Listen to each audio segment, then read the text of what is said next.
Good morning, good afternoon, and good evening, everybody. Thank you for tuning into another Supatease video. And it just seems like today is an endless stream of awesome news for World of Warcraft Dragonflight. We've got a big patch 10.1.5 sneak peek, a first look at some of the biggest features. This is the next patch that's coming in line, and I can't believe this stuff is coming so soon. The first big thing that we need to address is the 8-boss mega dungeon coming in patch 10.1.5. And as somebody who doesn't really dabble in a ton of PvE content, I have to say the mega dungeons in the past couple of expansions have been a keynote feature of them and tremendously enjoyable. I've really enjoyed racing through Mechagon and fighting the final robot, trying to get that flying mount, which I did get, and then moving into Tazavesh for Shadowlands, and now this mega dungeon. We're going to be taking a look at what are possibly some of the bosses in it, because I'm kind of surprised by the fact that they are revealing this so early. We'll read it right here. There's a new mega dungeon coming in patch 10.1.5, Fractures in Time. Dawn of the Infinite will be an 8-boss mythic-only mega dungeon, taking players across time to face Galakrond. I thought this guy was somehow going to pop up as a final raid boss, but it looks like he may have already been dead, because it says across time. So are we going into the past and facing Galakrond? Like, this guy is a huge behemoth when it comes to the dragon world in World of Warcraft. We'll also be facing against Iridikon and stop the infinite dragonflight from transforming Nozdormu into Murazond, which we got a sneak peek through the quest line with Chromie at the beginning, where he was telling Chromie about how he's going to be transferring into this evil time dragon, and his time was going to be running out. So that storyline is going to be wrapped up here with this dungeon. The infinite dragonflight, long-standing enemies of the bronze dragonflight, have worked hard to see their ultimate goal of triggering the transformation of Nozdormu, the aspect of time, into Murazond. This 8-boss mythic-only mega dungeon will take players across the time waste to stop the infinite dragonflight from succeeding. You'll face Iridikron and Galakrond, among others, as you work to sustain Azeroth's timeline and put things to rights once more.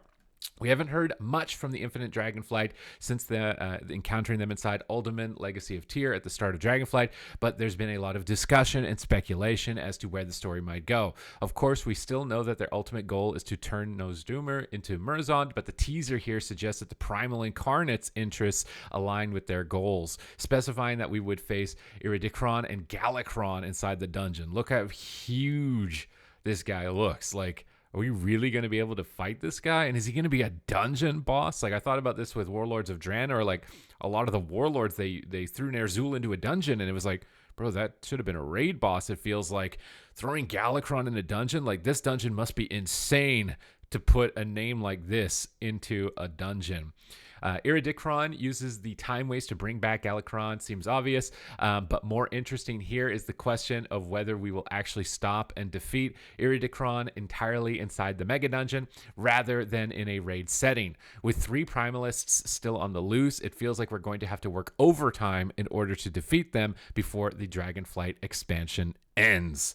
This looks like it's got set up to be an insane dungeon. Like, you can't use names like this and including the Dragonflight and not have an absolutely stellar dungeon. Like, I'm actually stoked about this. As somebody who normally doesn't PvE, I want to see what this is. I want to get into this, and I want to try. And this isn't even the only news here for today. The next big point of news is going to be Warlock customization. And this is something I talked about actually on my stream. I was wishing that we could like go into the barber shop and customize our pets and maybe change their armor or add different weapons effects. Like, you can change the Felguard by having a different weapon and a glyph in your bag and stuff, but I wanted like more personal tailoring towards the uniqueness of your pet and your warlock, and it seems like that is going to be coming.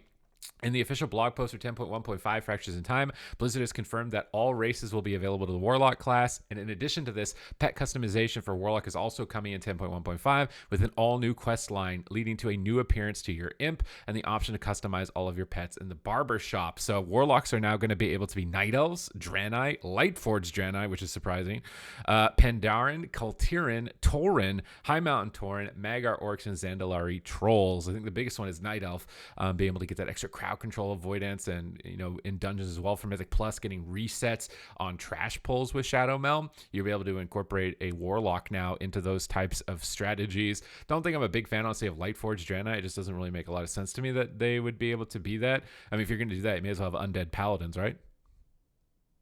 You going to do that? We going to do that? We should do that. Yeah, I'm sure a lot of people want that. But the fact that you're going to get customization for your pets, hopefully this means being able to change their overall appearance, maybe incorporate other demon models in that role, and try and get like a fully fleshed out look for your Warlock. So really exciting stuff from this first sneak peek for 10.1.5. I hope you enjoyed me going through it with you, and it's getting you anticipated for the future. Make sure you hit that subscribe button, because I'm sure there's going to be more. It seems like there's an endless amount of updates here for Dragonflight. But other than that, thank you very much for watching the video, and I will see you in the next one.